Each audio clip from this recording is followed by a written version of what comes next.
It's January the 19th, I think it's a Sunday, and here little Cadbury is lying on my lap, having a snooze.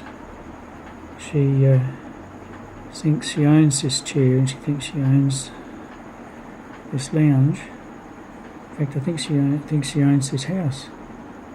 And she likes her daily snooze on the chair, and if she can get a cuddle and a pat at the same time, she's all the happier. She's half an hour ago had something nice to eat. She's had a fairly relaxed day, probably spent 20 out of the last 24 hours sleeping, which is quite average.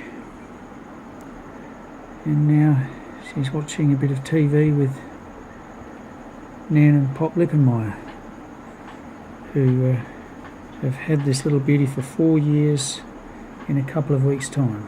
February 2010 she arrived as a starving little kitten on the carport, and she is the most beautiful thing that God ever covered in fur. There's no dispute about that.